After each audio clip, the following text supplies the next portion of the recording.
Você sabe o que é uma comunicação poderosa?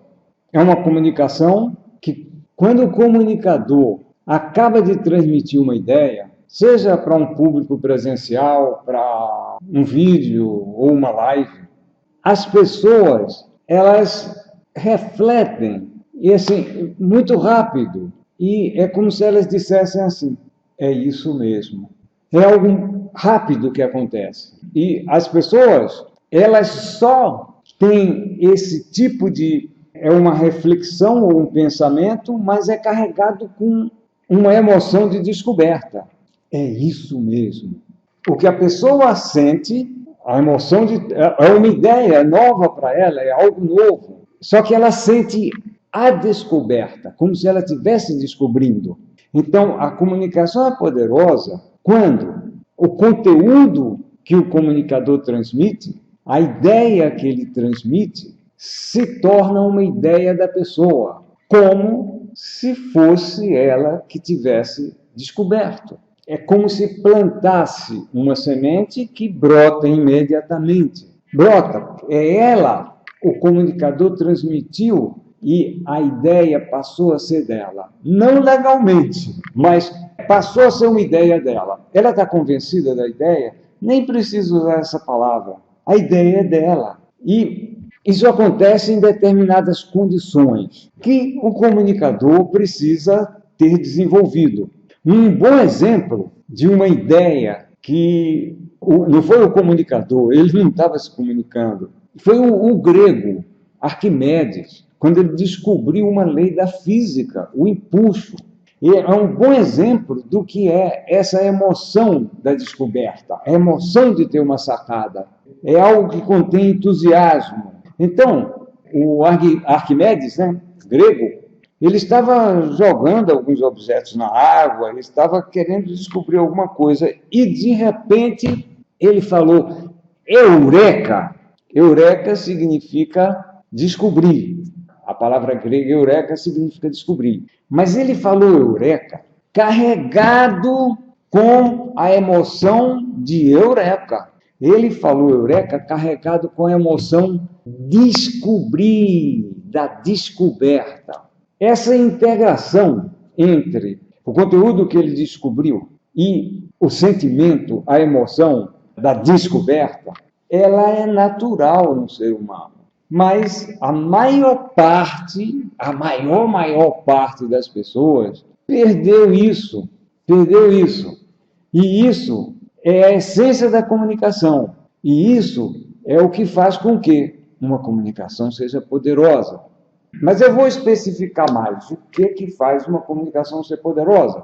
Mas essa transmissão da ideia dessa forma, em que a pessoa não precisa ser convencida, o comunicador joga a semente contendo tudo o que ela precisa para germinar no público. E isso não é uma forma de manipular e enganar as pessoas, porque para o comunicador poder lançar isso para o público, ele precisa sentir essa emoção. Assim, não necessariamente tem que ser algo do bem. Infelizmente, esse poder da comunicação já foi usado para, vamos chamar de o mal, para o mal. Muitas pessoas morreram e foram assassinadas por causa de uma frase, de um discurso. Então, essa integração do conteúdo com a emoção correspondente gera poderoso efeito de fazer germinar uma ideia. Da mesma forma, eu já mostrei em vídeos o discurso I Have a Dream de Martin Luther King Jr., todo o discurso dele, mas teve uma frase específica em que estava carregada da emoção, quando ele falou que ele tinha um sonho de que as 4 crianças pequenas dele vivessem em uma nação onde eles não seriam julgados pela cor de sua pele, mas pelo conteúdo de seu caráter. Ele não falou como eu estou falando. Ele falou carregado com a emoção de dor e de esperança, como muitos pais ali presentes. Você imagina um pai e ver assim, o meu filho vai passar pelo que eu passei. Então, o discurso dele continha essa emoção. E ele mobilizou as 250 mil pessoas presentes para fazer uma resistência pacífica à violência policial. E quais são os 3 componentes do pacote que o comunicador lança para germinar como uma semente? 3 componentes. Quais são? Eu falei 2. Eu falei do conteúdo e da emoção. Falei que a emoção precisa estar acasalada, integrada, precisa ser correspondente ao conteúdo. O primeiro componente da essência da comunicação é o conteúdo. O segundo componente é a emoção. E o terceiro componente é a forma da comunicação. É a forma como o comunicador se comunica. Todos os 3 precisam estar integrados. Dessa forma, a emoção precisa corresponder ao conteúdo que ele está falando. A forma da comunicação precisa ser uma expressão da emoção que ele sente. Se faltar um componente, não tem a essência da comunicação, não tem o grande poder da comunicação. Se os 3 componentes não estiverem integrados dessa forma, não tem o poder da comunicação. São 3 componentes que precisam estar integrados de uma forma específica. É possível que você pense assim: nossa, falar em público já é difícil, aquele medo que dá, aquela sensação de friozinho na barriga, isso. Como é que eu vou fazer isso? Não adianta fazer. Isso não é algo que se faz. Uma criança de 2 a 3 anos de idade, ela se comunica com o poder da comunicação, com a essência da comunicação. E ela não sabe fazer, porque não é fazer. O jeito do ser da pessoa ou tem o poder da comunicação ou não tem. Agora você pode pensar: tá vendo? É isso que eu pensei. Eu nasci sem o poder da comunicação. O João lá, nossa, quando ele fala, ele nasceu com o poder da comunicação. Não. Nós vivemos em um estado alterado do que é o ser humano. Nós precisamos nos aproximar do que é um ser humano, porque ele tem poderes e nós adquirimos muitas limitações. Adquirimos a limitação do medo de falar em público, adquirimos a limitação de não ter esses 3 componentes integrados da forma correta para poder expressar em nossa comunicação o poder da comunicação. Plantar a ideia. Você nem precisa pensar em plantar, você não precisa nada. Você precisa acreditar na sua ideia. E que Deus te ajude, que a tua ideia faça bem para a humanidade. Que seja a ideia de uma solução para problemas que muitas pessoas têm, por exemplo. Né? De solução para uma empresa, a empresa em que você trabalha, uma solução específica. E você, com o poder da comunicação, as pessoas vão, mais que compreender e sentir, elas vão ter a ideia como se fosse dela. Isso é mais que convencimento. Como, então, já que não é algo que eu faço, como que eu posso me tornar uma pessoa que tem o poder da comunicação, que tem esses 3 componentes da comunicação integrados dessa forma? Precisa passar por uma transformação para resgatar o poder da comunicação. Bom, a oratória convencional de 2.400 anos atrás foi obra de muitos seres humanos que contribuíram para isso. E foi sistematizada há 2.400 anos pelo grego Isócrates. Mas teve todo um trabalho antes dele. E isso não foi em vão. A oratória nasceu numa separação, numa comunicação que separa o corpo e a mente. Exatamente como a nossa, que herdou isso deles. E essa separação, ela é como se ela separasse o corpo da alma. Ela separa a energia da emoção do conteúdo da fala. Ela separa a energia da emoção da expressão da emoção. A pessoa chega e fala: o poder da comunicação, e não tem a energia aí.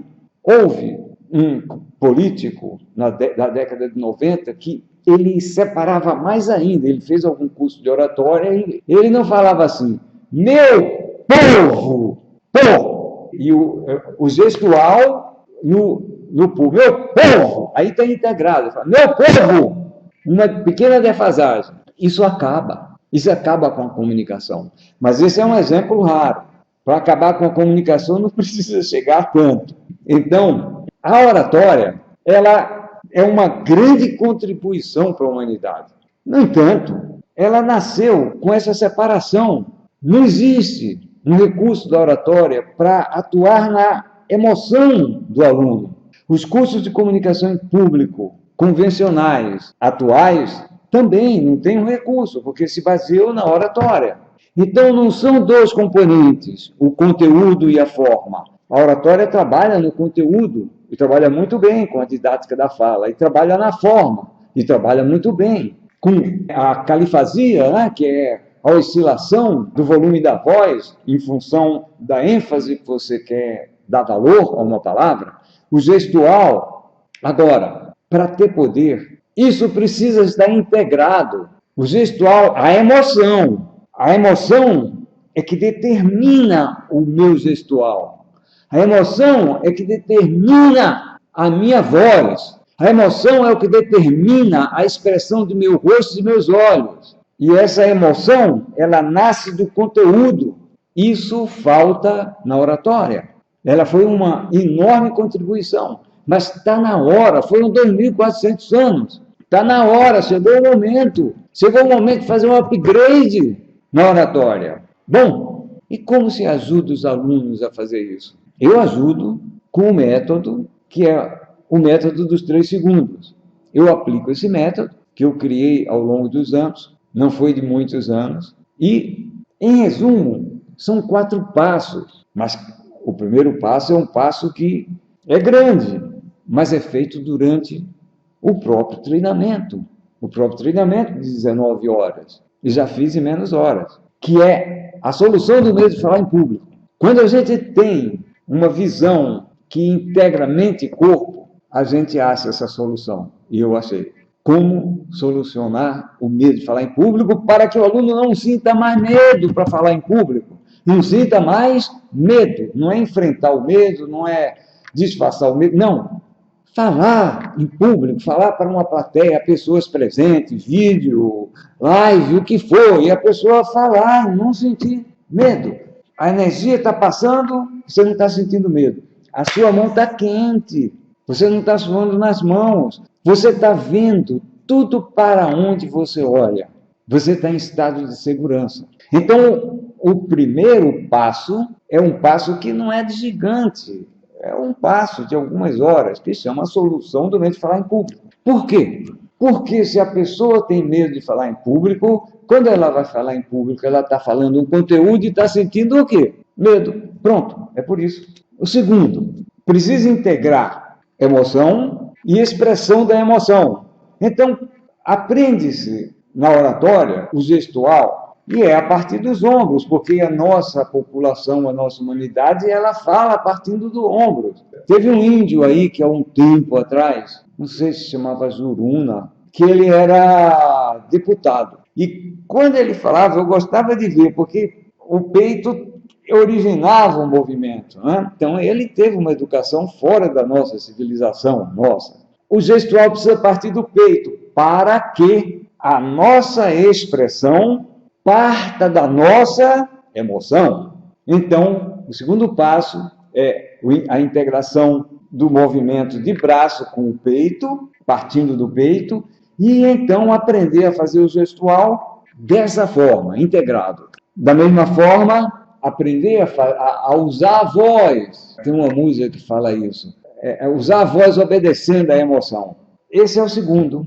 O terceiro é o aluno explode coração. Tem outra música do Gonzaguinha. É explodir, o carro pegar a ignição, tocar fogo, e ela conseguir, pelas primeiras vezes, a integração, proferir textos com uma alta carga emocional. E a quarta, foi mais recente que eu descobri, que é assim, o medo de falar em público, ele termina gerando uma falta de fluência verbal. A pessoa, e eu tive isso, por isso que eu criei como solucionar isso, essa falta de fluência verbal gerada pelo medo de falar em público. Eu criei para mim. A pessoa, ela se vicia em confiar na consciência, no arquivo da consciência. E isso se chama decorar. Ou usar um teleprompter, né? Você às vezes vê o ângulo do olhar da pessoa está um pouquinho acima dos seus olhos, né? Então, tudo bem. Mas o que acontece é que a pessoa fica presa e não consegue sentir a emocionalidade correspondente ao conteúdo sobre o qual ela está falando. Então, esse último passo é a pessoa aprender e praticar para usar a memória do subconsciente, onde o conteúdo fica lá como uma maçaroca, mas que na hora que você começa a falar, o conteúdo vem, vem. Você entra no que você vai falar e você termina achando que você tem mais a falar do que o que você pensou em falar. A única coisa que precisa controlar é essa. Então, por isso que já eu vou acabar esse vídeo aqui. Então, esses 4 passos, esse conhecimento não existe na oratória convencional, na oratória de 2.400 anos, esse conhecimento não existe nos cursos de comunicação em público, mas esses conhecimentos, desses 4 passos, solucionam isso. E tudo esses 4 passos, ele é treinado dentro do contexto do aprendizado da oratória. Mas só que é uma oratória integrada, que integra a emoção. É isso.